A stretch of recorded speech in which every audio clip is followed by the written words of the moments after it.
Juana, ba't ka nag-text? Aga-aga kanina. Ay, Father, hihingi sana ako ng favor sa Ano yun?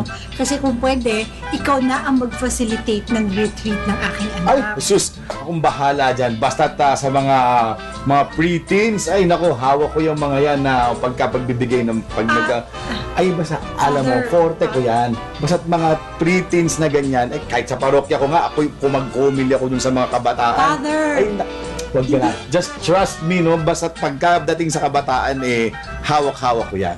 No? Okay, Sige, mo. alam mo, ang bawat tao ay nanggaling sa pagkabata.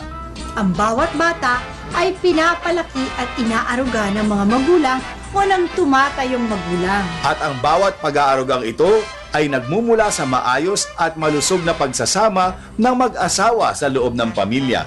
Gaano nga ba kahigpit ang ugnayan ng samahan sa pamilya at sa pagpapalaki ng mga anak? Lalong-lalo na yung mga musmus pa. Ito po ang laman ng ating usapan ngayon sa Family Matters. Yan. Ay, dahil naman magaling ka at sabi mo, kayang-kaya mo, Oo. ha? So, ano? Sige, sunduin mo, Father, yung 20 kids. Kids? Okay? Alam ko ba si Sophia, malaki na yun, ba't 20 kids? Eh, syempre, kailangan, hindi naman si Sofia, si Sino ba? Enzo. Eh, 5 years old lang yung mga yan, 6 years old. 20 na kung hirap nun, mga bata yun. Diyos ko. Father. Naku naman, di mo naman Sabi sila. mo, expert ka sa mga... Akala ko naman, Diyos ko naman. Kaya mo yan. I trust you.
Samahan niyo po ako ngayon para sa ating pagninilay bukas.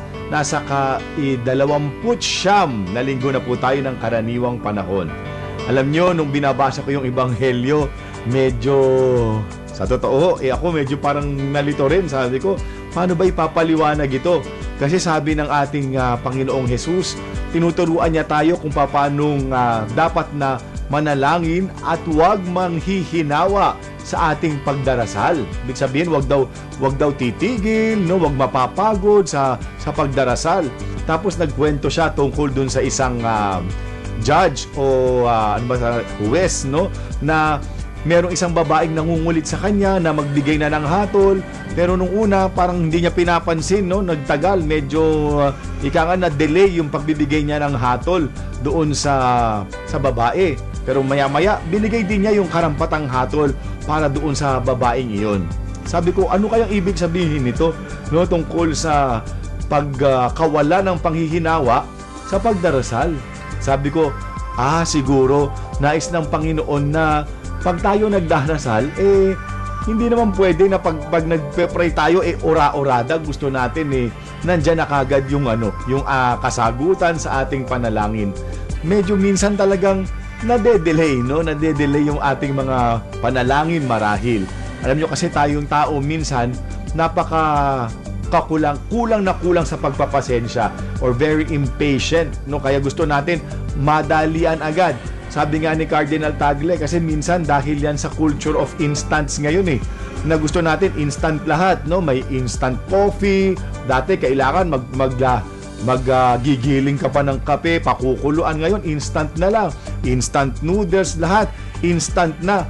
Kaya minsan kahit sagot sa panalangin, gusto natin instant. Ika nga, agad-agad yung kasagutan. Pero hindi. Dapat pala tayo ay marunong ding maghantay. No, kahit naman sa pang-araw-araw na buhay, hindi po ba, may kanya-kanyang ritmo ang mga bagay-bagay. Na naalala ko nga, nung nandun ako sa dati kong parokya, nagtanim po ako ng avocado, tsaka ng guyabano, no? At ngayon ho, nalipat na ako sa bago kong parokya, hindi pa nga siguro mga 2 taon pa bago mamumunga yung mga yon. Hindi naman pwede na pagkatanim ko lang ng nakalipas na taon kailangan bago ko lumipat ng parokya mamunga na yon para makinabang ako. Hindi, no? Merong sinusunod na ritmo ang mga bagay-bagay. Pero minsan tayo gusto natin nagmamadali. Dapat marunong tayong mag-antay, no? At huwag titigil ng pananalangin. Alam niyo, meron po akong minsan yung pagmamadali natin, dinadala lang tuloy tayo sa kapahamakan. Because of our impatience, we are so impatient, maggagawa tayo ng desisyon, no? Hindi tayo makaantay, ano nangyayari? Lalo tayong napapahamak. Siguro ho, nais ko magbahagi sa inyo na isang kwento. Ito yung nung bagong pari pa ako. Meron nung isang lalaki na nagbigay ho akong recollection, tapos isang bahagi doon, nagkaroon kami ng tinatawag na faith sharing. Napakaganda ho ng kanyang karanasan ng pananampalataya. Nung panahong yun, yung kanyang anak ay nagkasakit, no? Yung kanyang 7-year-old na anak nagkasakit. Pagkatapos, nung time na yon, medyo kapos silang mag-asawa. Merong kinakailangan na gamot na bilhin na napakamahal, no? May kamahalan po yung gamot. Kapos na kapos sila, kaya hindi niya malaman kung saan kukuha ng pantustos dun sa gamot na yon. Kaya anong ginawa niya? Naghanap siya ng mahihinga ng tulong hanggang sa nasumpungan niya yung isang kaibigan niya. Sabi sa kanya nung kaibigan niya, sabi, pare, no, nilabitan niya isang barkada niya, pare, madali lang yan, sabi niya. Basta't sumama ka lang sa akin, no? Ngayong gabi siguro baka kaya na nating mapunan yung pangangailangan mo. At nung tinanong nung nag-share na ito, ano ba yung gagawin nila? Sinabi na medyo ang gagawin ho ay medyo hindi naaayon sa kanyang pananampalataya. Ito ho medyo yung pagbebenta ng kanyang sarili, no? Ng pagbebenta ng laman, pero malaki daw ho yung bayad. Pero sinabi nitong lalaking ito, nitong amang ito sa kanyang kaibigan, na hindi sa minamaliit niya o hinuhusgahan yung trabaho ng kanyang kabarkada, pero sadyang hindi lang ho kaya, no? Sabi niya, hindi lang kaya talaga ng aking kalooban na gawin ito. Siguro, sabi niya, susubukan ko humanap ng iba pang paraan para sa aking anak, no? Para sa gamot ng aking anak. Pero nagpasalamat, ganun pa man, nagpasalamat siya sa kanyang kaibigan. Matapos nito, ang ginawa niya ho, dumiretso siya sa kapilya ng ospital. At doon sa harap ng ating Panginoong Hesus, lumuhod siya. Doon siya humingi ng awa, nanalangin ng taimtim, umiiyak siya na kung paanong solusyon ang gagawin niya para sa kanyang anak. Alam niyo kung ano ho nangyari? Sa hindi inaasahang pagkakataon, meron hong nasa likod niyang nagdarasal din, no? Bigla daw siyang tinapik sa likod. Sinabi lang sa kanya, sabi, Brad, nagbabaka sakali lang ako, sabi niyang ganon. Kasi yung asawa ko nasa peligro ngayon, kailangan niya ng dugo. Ang hirap hanapin nung type ng dugo niya. Sabi niya, nagbabaka sakali lang ako na baka kaparehas kayo nung type ng dugo ng asawa ko. Ano bang type ng dugo mo? Hindi ko na maalala honestly kung ano yung type ng dugo. Pero nung sabihin nung amang ito, yung type ng dugo niya, ay eksakto ho sa type ng dugo nung asawa nung yung nangangailangan na asawang nagdadasal din doon sa kapilya. Kaya tuwan-tuwa yung lalaki, sabi niya, pwede mo bang tulungan yung asawa ko na mabigyan siya ng dugo? Kailangan lang ngayon. Sabi naman itong ama, wala akong problema sir, sabi niya, kaya lang ho, meron lang din ho akong pangangailangan ngayon. Kailangan ko ho na mabili yung gamot ng aking 7 taong anak, dahil kung hindi ho, nasa peligro din ho ang buhay niya. Alam niyo kung anong sagot nung lalaking humihingi din ng tulong para sa dugo ng kanyang asawa? Ito ang sabi, naku, sige, ako nang bahala. Ako na yung bibili ng lahat ng gamot niya at ako na rin ang sasagot ng lahat ng bayarin niya dito sa ospital. Nung kinuwento niya ito, kinikilabutan ako na talagang pagka ikaw ay hindi nagmamadali at humingi ng tulong sa ating Panginoon, ibibigay niya ang iyong pangangailangan sa paraang ayon sa kanyang kalooban. Kaya ho siguro tayo din, marahil meron tayong mga hinihingi sa ating Panginoon. Pakiramdam mo, hindi pa ba binibigay? Naku, baka kailangan lang mag-antay. No, just be patient. At huwag kang manghihinawa sa iyong pagdarasal. No, ang Panginoon ay nandyan lang, parating nakikinig sa atin. Minsan, may kinakailangan lang muna sigurong ayusin din sa atin mismong sarili para nang sa gayon, pag binigay niya yung ating panalangin, ay hindi naman masasayang yung biyayang ipagkakaloob niya sa atin. Sabi ng ating Panginoon, patuloy na magdasal, huwag manghihinawa. At kasama po nito, sa pagdarasal na ito, tayo huwag nagdadasal. Sa aking palagay tayo'y nagdadasal hindi para baguhin ang isip ng Diyos. Hindi para baguhin ang kanyang kalooban. Tayo ho ay nagdadasal para hingin ang lakas ng loob upang tayo ang ating kalooban ang baguhin at ang kaloobang ito ay maiayon sa kalooban ng Diyos.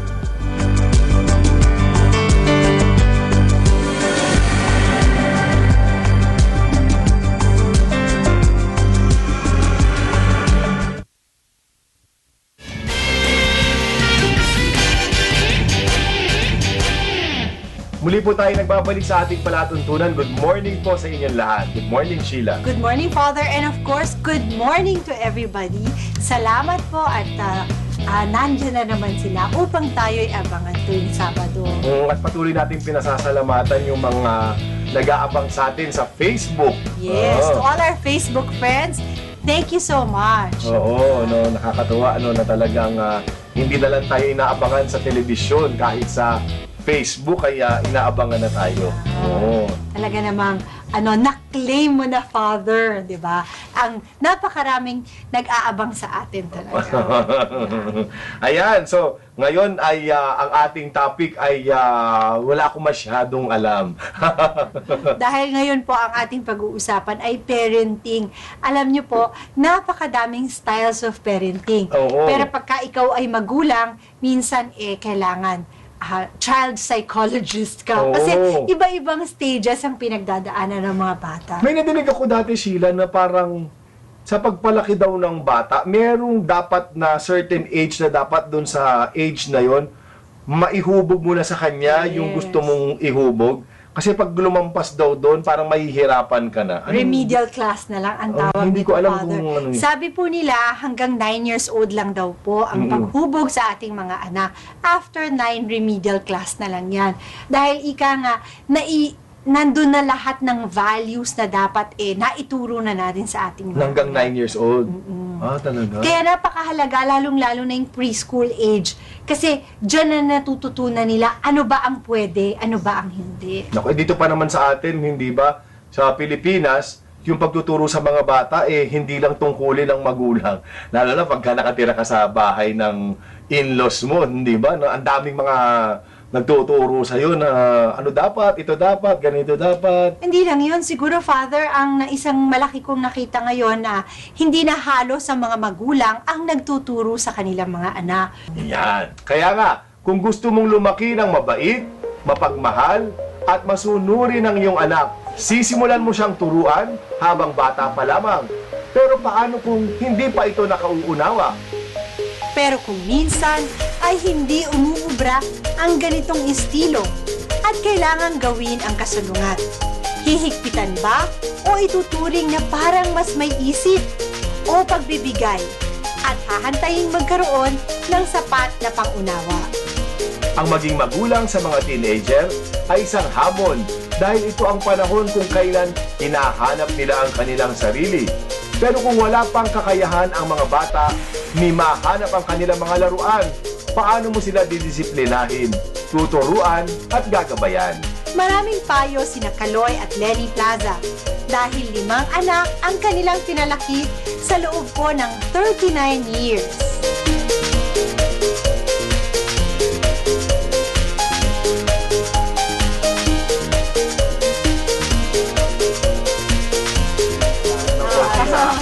Hello po. Hi, Tita.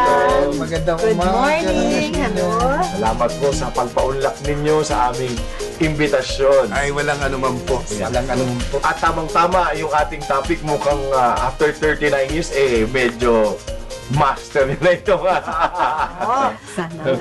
Tungkol sa na pagpapalaki ng mga anak, yes. Oo. At siguro maganda dahil 5 kids. At ang 5 kids, may iba-ibang personality din ang mga bata, Father. Tama po. Kaya, napakarami nating aspetong matutulutulan. Ang sabi ang parenting daw ay nagsisimula sa newborn or toddlers. Ang top issues natin pagka sa child rearing ay yung frustration, independence, and training. Kasi pag newborn, I think ang pinaka-toughest yung sleepless nights, Father. Pero ito, akala ko napakahirap, tita, nung una dahil parang pagod na pagod ka physically. Dahil takbo ka ng takbo sa toddler years, mahilig maghahawak ng kung ano-ano at palaging sinasabi, no. Can you do this? No. Can you do that? No. Laging sinasabi no. Paano po natin madideal kapag ang mga bata ay nasa ganitong stage? Mga newborn hanggang toddler. Paano natin sila madidisiplina? Ako siguro muna ang sige. Kasi sa amin dalawa, kasi akong personality ko is, I really want the house to be spick and span. We have 4 boys in a row and 1 girl. All itong ba talagang malilikot. Wow. Pero it is a rule in our house before, but no playing in the sala. So if they are there in the sala, so I have 4 boys, but I can maintain that yung may mga figurines. And Walang nababasag, I'm proud to dito? say, wala silang nabasag. Wow! Because they know that when they are in the sala, they should not be playing. But they are not deprived of not playing there, but they know the proper place where to play. No? Yeah, so they know that the sala is a place where, you have to be very careful. And so, with the blessings of the Lord, nasunod nila. Ngayon, pag sila maglalaro, syempre, mga kalat-kalat yan. We also communicate with them that, you have to fix your toys. Mamautak sila Kasi isa-isang room lang sila. So, pag nakakalat yung room at alam nilang darating nakaw, lahat malinis talaga yung kwarto pagdating kasi lahat nasa ilalim ng kama. Doon na. Ayan na. Yan ang whose style will prevail, di ba? Yes. At least nakikinig sa mommy, di ba? Tinutulak na nga lang. Mabilis maglinis. Mabilis. Mabilis. Pero sabi nila, Father, napakahalaga daw nung toddler stage. So yung communication, even at that young stage, we were able to communicate to them what we want to tell them. So like for example, yung sa sala ulit, yung takbuhan, syempre, hindi mo maalis sa mga lalaki. Takbuhan, Pag nakita na namin magtakbuhan, oops, what did mommy say? So alam na nila yon. So tatakbo na yun either sa garahe, kwarto doon sa nila. maglalaro, sila yung ganun. So, communication is very, very important even at a very young stage. No. When they were babies, I took care of them. So, doon ako natutong paliguan din ng baby, doon ako natutong magbihisa ng baby, pati ang paglalagay ng lampin, pati yung paghuhugas ng, alam mo na, pagka nagpupo ang baby. Kailangan cotton balls na medyo mainit-init. Yun, Alam ko yan, So, doon ako natuto. Kaya nung kami mag-asawa na at dumating na yung aming unang anak na baby, hindi ako nahirapan. At ako naman, naging sensitive sa kanyang, dahil siya nga working mother, so siyempre, mahirap din naman yung sa gabi yung gising ka ng gising, tapos kinabukasan, maaga kang gigising, papasok pa, So ako na yon yung gigising ng alanganing oras. Napakabait niyo naman kasi napakarami kong kakilala, Yes. Father, na ba't pares lang tayo gumigising niya maaga Ay, the best situation, Father. Sige, 12 to 4 ikaw. 4 to 8 ako. Sabihin mo dapat Schedule. sabihin ng mga babae, sige nga, ako nga siyam na buwan kong dinala Tapos nanganak pa, di ba? Sige, papakot kita.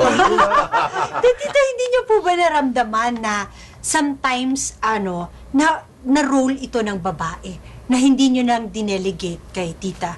No, never na pumasok sa isip ko na role ng babae. Ang sa akin, ang sa akin, kumbaga parang siguro naging natural na lang sa akin na anak ko yan eh, no? Asawa ko yung nag-aalaga, no? Tapos sanay naman si Tito. Oo, Kaya naman kailangan niya. ko rin tumulong, no? Amen. Sabihin, kailangan mabalanse yung aming buhay, no? Partnership O talaga. partnership, talagang partnership as husband and wife, no?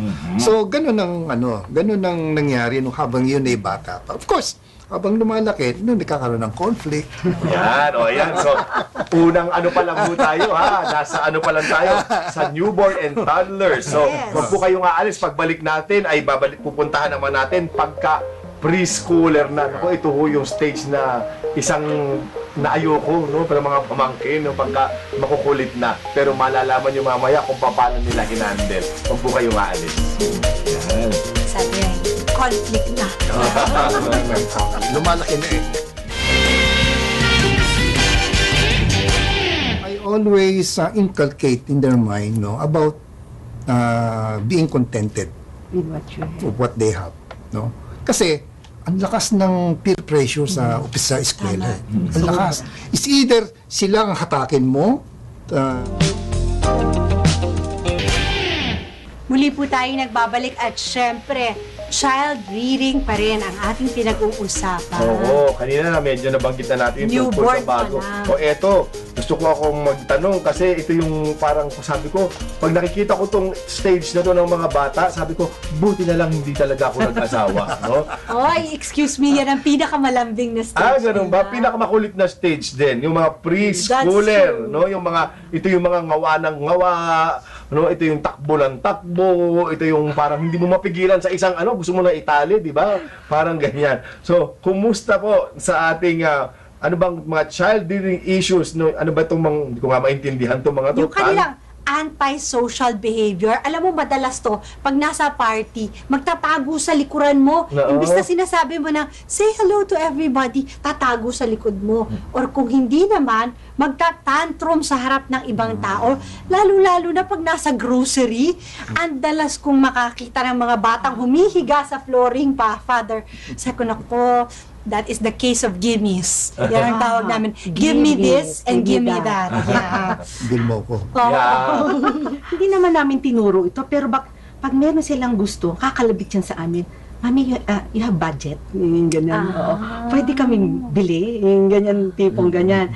Kasi yung aming eldest, at saka yung sumunod, 5 years ang gap. Pero nagkasunod-sunod din. Pero siguro yung kung ano yung ibinahagi namin sa kanila nung primero pa lang, was really transferred to the next.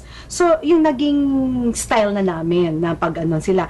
Pero meron kami isang anak, yung aming second son, na minsan yaan, nakakalimutan siguro magsabi, bigla na lang, Naglalagay sa... pag nakita namin doon sa kitchen, meron na pala yun. Ngingiti na lang siya, but did you ask permission? No. So, next time, you tell us. So, it's really yung communicating. Ngayon naman, let's say yung sa behavior naman sa school, ang ano namin, yun nga, siguro my husband will be the one to handle that dahil madalas nga rin yung kapilyuhan napapatawag din sa eskwelahan. school. Oo, kasi ang ano namin, yung 4 boys, we really have a one-to-one with our children, no? Siyempre, ito yung mga tantrums, ganyan-ganyan. May pagkakataon ba na kayo pong dalawa, halimbawa, nagtatantrums, gusto nyo ng pagbigyan, no, pero ayaw ni daddy, o kaya gusto ni daddy, o kaya ayaw niyong pagbigyan, tatakbo kay daddy. Na, gusto ko yun, hindi pwede. Tapos tatakbo kay daddy na, sige, hayaan mo mamaya, pagkaalis ng mami mo, gano'n. May pagkakataon ho ba na meron kayong gano'n na, Wala. Hindi kami nagkaroon. Oo. parating iisa yung Wala, sa ninyo? mga anak namin walang ganun. Oo, Wala silang awa ng tantrums. Diyos. Oo, naman na gano'n. Yung tantrums lang nilang gano'n, there was a time, I remember the 4th boy, ayaw pumasok. Talaga pag nakita Yung ako first umalis, school talagang day. sumisigaw. First school day. Talaga, first school day yun. Talagang, naku, my heart is really broken. Hindi, syempre, yung mga teachers, they will not allow, no? But, from afar lang. But, yun lang, You know, when you mentioned about being contented, another thing is setting the limits. Kasi meron din, Yes, di ba, setting the limits in terms of what you can buy and what you Right, cannot right. buy. Setting the limits in terms of study habits and teaching them discipline, hindi ba? Papaano po napapasunod ang mga bata? Kasi ngayon, medyo nagiging nagnanag na nga ang mga magulang, hindi ba? Paulit-ulit mo na sinasabi. Ako, Father, minsan nga, simpleng-simple lang, basic hygiene, yung mag-toothbrush ka, araw-araw, nag-toothbrush ka na ba? Hindi naman kailangan araw-araw. Joke lang ho yun, ha? Pampagising lang yun. Toothbrush kayo. Di ba yung mga maliliit na bagay na gano'n? How do you really instill discipline in each child? Kasi, as I mentioned a while ago, iba-iba rin ang personality ng bata. Tama. Oo. Well, una, pag nagkakaroon sila ng conflict, hindi ko naman kumbaga, siguro naging rule na namin ito, normally, bukod sa one-to-one namin ng boys ko, talagang in 1 week, talagang walang palya yan, Talaga, every week meron. yes, kasi apat yun eh. So Tama-tama 4 weeks, di ba? Kaya talagang book talaga yun, After school, yan na, gano'n. And then, we also have this family counseling. Council meeting. Council meeting. So, lahat yan. Doon kami sa aming bedroom, So, magmi-meeting kami lahat doon, mga anak namin. So, the topics, among other things, that, sabi namin, meron ba kayong problema to one another? Kasi, siyempre, nag-aaway rin ako magkamisan, Yes. Hindi lang magkamisan, madalas pa, yun ang aming ini-inculcate sa kanila. Ang sa amin kasi, we want to draw them to open to us and to open to one another. Yung mga feelings nila. Yan, no? So kanina actually napahapyawan na natin yung sinasabi ni Tito, no, na yung sa grade school, nung nag-grade school pa lang sila, kinakausap na ni Tito ng one-on-one yung mga lalaki, no, tapos si Tita naman dun sa isa na lang babae. At siguro gusto ko munang sabihin na napakaganda nung ginagawa ni Tito na nagkakaroon ng ganitong ugnayan sa kanyang mga anak na lalaki. First time kong nakarinig ng ganitong style na talagang sobrang natutuwa ako na nagagawa. Meron palang father na kayang gawin yon sa kanyang mga anak. Sana ho mas maraming tatay ang gumagbigay ng panahon na ganyan sa kanilang mga anak. At Father, siguro maganda yung sinabi nilang one-on-one. Kasi madalas ang mga pamilya lumalabas bilang isang pamilya. Pero hindi talaga natutuunan ang bawat isang anak. At saka hindi ba yung parang one-on-one na in a positive sense, kaya they're looking forward to it, hindi dahil one-on-one mo lang, dahil papagalitan mo. Hindi ba minsan natatakot sa one-on-one dahil papagalitan, pero ito, they're looking forward sa one-on-one kasi kakain tayo, magkikwentuhan tayo. And siguro ang tanong ko naman, in all of this na nangyayari na from toddler hanggang grade school stage ng mga anak niyo, kumusta naman yung ugnayan ninyo bilang mag-asawa? Kumusta naman ba yung inyong romance? O ganito, yung tandem ninyo sa pagpapalaki ng inyong mga anak? Baka naman masyadong naging hands-on na, wala na kayong time mag-date sa isa't isa. Ano naman yan, talagang God is good to us in our married life because we were brought to a community where this is our way of life, no? And talagang yung nung primero mahirap nung kasi wala pa kaming mga anak, yung one-to-one din namin. So we have that regular dialoguing. Siguro sa aming dalawa, yung pag kami mga conflict ng ganon, pinakamaganda na talaga yung pinag-uusapan. Kasi wala namang hindi nakukuha sa pag-uusap na pag-uusapan ng maayos. So kaya hindi kami masyadong nagkakaroon ng malaking issue na yung mga unresolved issues, hindi, nare-resolve naman. Siguro po, dun sa binanggit niyo na pagre-resolve ng issue, kasi isang malaking factor ng child rearing is yung relationship ng husband and wife. Right. Paano niyo po, pagka meron kayong issue, do you solve it within the confines of your own bedroom nang hindi nakikita ng mga anak? Or minsan ba nakikita nila? Paano po ba dapat nire-resolve ito? Depende sa issue. No? So meron times na kami dalawa lang nag-uusap, no? Pero meron times na involved ang mga anak namin. Depende sa issue. For example, when we were undergoing financial difficulty, we involved our children. We asked them to pray for us.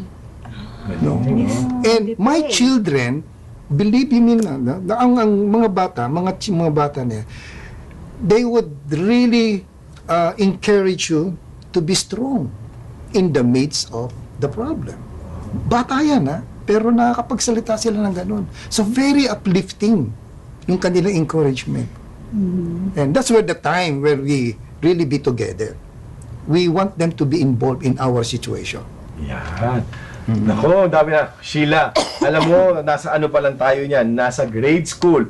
Pero, inimbitahan na rin natin si Tito at si Tita para sa next week natin na episode. Siyempre, kung merong toddler hanggang grade school, lalaki pa naman yun. Hindi naman mahihinto yun sa grade school. Kaya, next week, makakasama uli natin sila para doon naman sa kasunod naman, syempre, pag naging teenager na yan, excited na ako na ano naman ang mangyayari. Kasi ngayon pa lang, dami ko natutunan sa kanila na hindi ko normal na nadidinig sa mga magulang. Bawa, yung sinasabi ni Tito ngayon na pag may problema sa pera, i-involve mo, and even yung children pala can encourage the parents na huwag kayong panghinaan, no? Ganito. Kahit sila siguro natututong magtipid dahil alam nila na merong ganong pinagdadaanan. Ano? So, kaya next week tutuloy natin yan paano na pagdating ng teenager na. Ayan. Kaya mga kapatid, kung nais mo maging ganap at matagumpay ang iyong anak, sa simula pa lamang ay gagawin mo na ang lahat ng pag-aalaga, paghubog at paggabay upang kapag pinabayaan mo na sila, ay nakatanim na ang mga aral at kagandahang loob na iyong naitanim. Tayong mga magulang ay para bang mga tagapangalaga ng mga anak. Sa palagiang pagdidilig ng pagmamahal at madalas nasasaboy ng mabuting halimbawa. Natitiyak na pagdating ng panahon ay para ng mga ilaw na sisinag mula sa kanyang kalooban ang pag-ibig at kadakilaan ng Diyos. At ito'y nagaganap kung nagtutulungan ang mag-asawa na hubugin at pagyamanin ang katauhan ng batang anak upang maging katuwang nila sa paglalakbay, sa hirap man o ginhawa. Magbabalik po ang Family Matters matapos ang ilang palaala. Huwag po kayong aalis. Salamat po. Next week ulit.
Is an Aramaic word that means be open. So when Christ was healing the blind and the deaf and the mute, he would touch the head, and what the word that he would whisper was Ephata. We've been doing this for 43 years, and then we teach them. We have values formation. Most of them kasi are very bitter, angry, galit sa mundo, and most when they come, they won't even socialize. Talagang nakaganon lang sila. But given about 2 or 3 weeks of values formation and making them accept the impairment, slowly it comes out. And one of the things one of my trainees told me was, I realized when I came to Ephita, hindi pala ako nag-iisa. Because in their blindness, in that world of darkness, you feel you're alone. But if you put them together in a community na kapwa nila bulag, they realize hindi lang sila, and there is life after being blind, and they may socialization, we have events.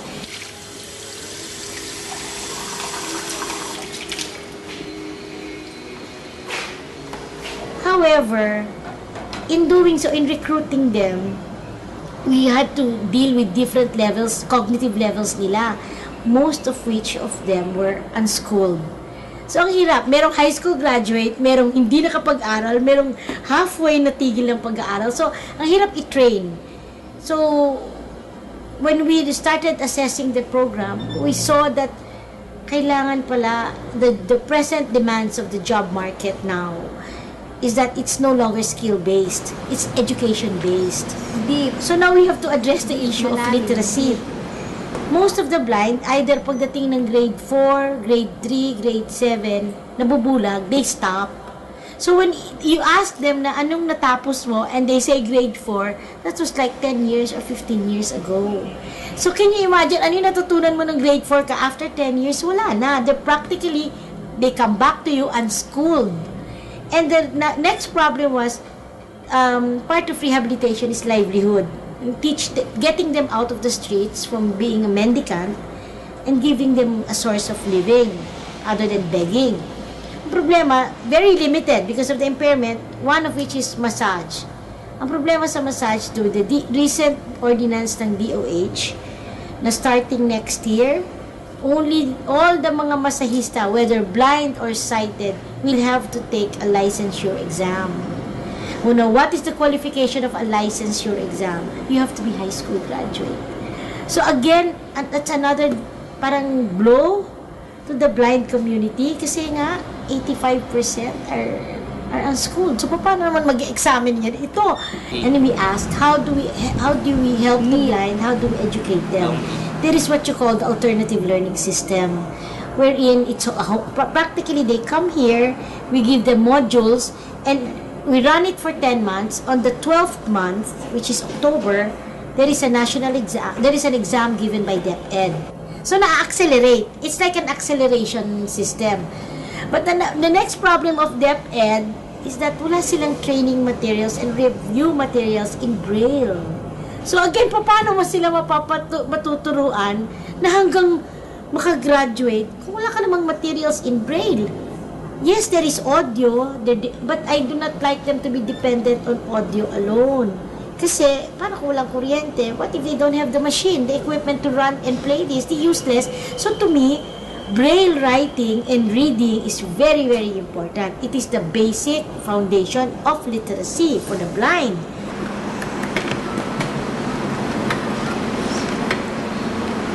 If I can get a group of blind to transcribe most of the materials in Braille, I can pay them per page. Parang livelihood program nila. Nagiging parang, sa call center, you have transcriptionists. This time, we have Braillists. So if we give the blind materials, they listen to it, they do it in Braille, we're able to build up a library for them. This is the Braille class na tinuturuan niya, Gabi, alisin mo yung iniinom. Kasi, dahan-dahan. Dito. Yan, baba mo na niya yung papel. Yan, ito. So, this is Anne. She's all totally blind, but she's the one teaching her co-blind, how to read and write Braille. Mo siya, A. Pag short A, A. So, pag sinabi mong bar, long A or short A. Mahirap lang po kasi it's training, ibang level. Hindi yung katulad kunyari sa school na pag grade 1, yung lesson kahit gaano karami, sabay-sabay. Ito po is kahit 3 or 4, 1-on-1 kasi hindi po, yung isa kunyari nasa number, yung isa nasa letter, yung isa nasa words. Hindi mo naman po sila pwedeng pagsabay-sabayin. Depende po sa kakayahan ng estudyante. Katulad kung sakali, kung mas mabilis yung isa, hindi mo naman siya pwedeng paghintayin dun sa mga mas nahuhuli. So, 1-on-1 po talaga yung lesson.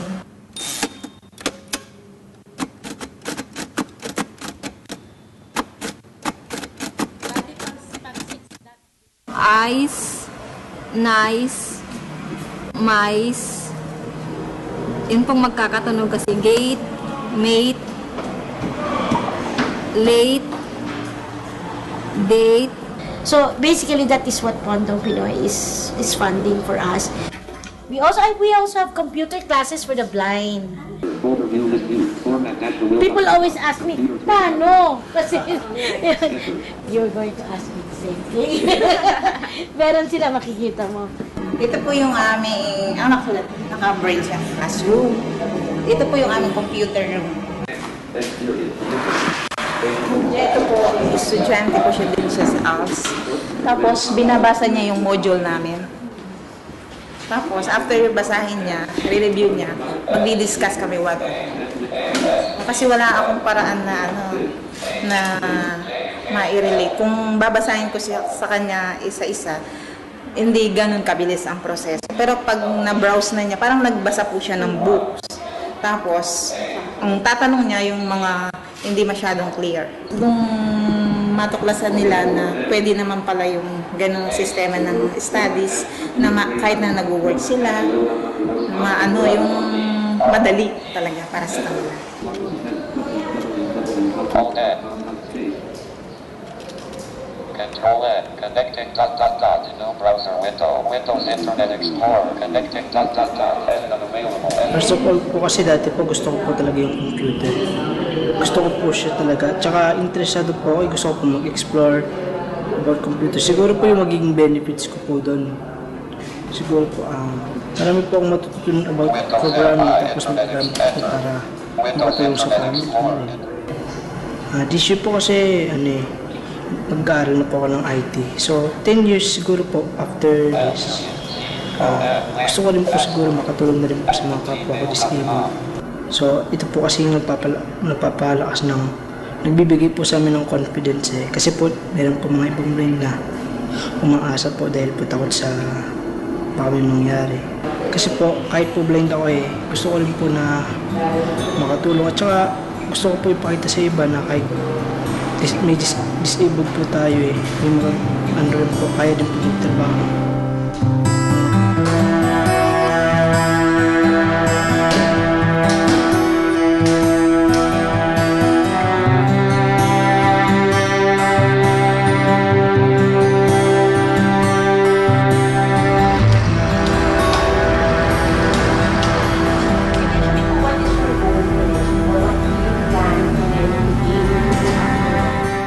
They'll be able to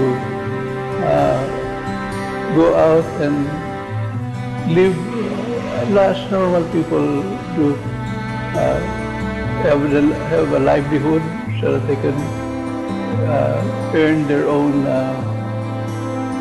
food and lodging, and also that they will be integrated into society. Otherwise, they do feel always out of the regular society. But it's to have a sense of dignity themselves, so that there is not always a gimme.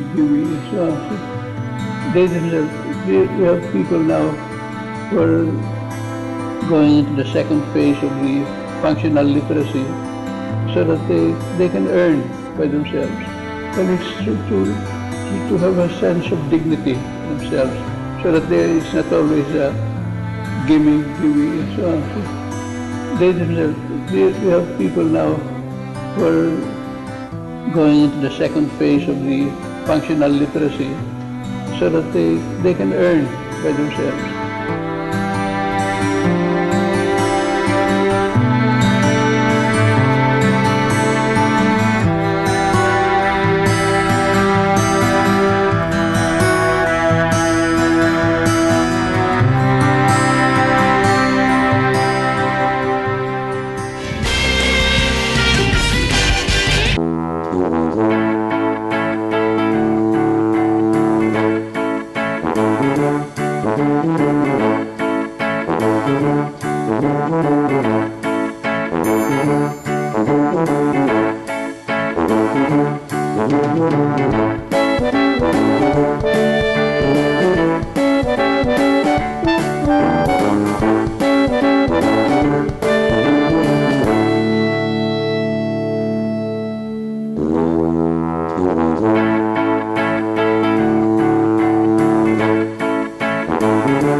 Sigurado lang na maayos at maganda pa rin ang mundo kapag lumaki sila.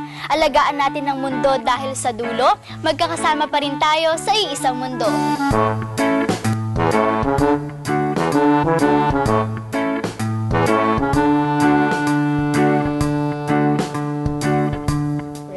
I like to pray because my mommy and daddy pray. Kung gusto mong maging mayabong ang puno, sisimulan mo ang pag-aalaga sa maliit na halamang punla. Kung nais mong maging mahusay ang alagang aso, uumpisahan mo yan sa pagtuturo habang siya ay tuta pa. Kung ibig mong maging ganap na Kristiyano ang iyong mga anak at mabuting mamamayan, habang bata pa lamang sila ay gagabayan at susubaybayan mo na ang mga pagpubog ng kanyang pagkatao. At ito ay gagawin mo sa pagiging magulang at pagiging bahagi ng simbahan. At syempre, sa tulong ng palagiang panalangin ng pamilya. Sabi nga po ni Servant of God, Father Patrick Peyton, the family that prays together, stays together. A world at prayer is a world at peace. Ako po si Father Alan Samonte. At ako naman po si Sheila Dizon Carlos. At tuwing Sabado, gaano man kaaga, Your family matters the most. Maraming salamat pong muli sa inyong panonood. Thank you, Father. Gusto mong salita kanina dun sa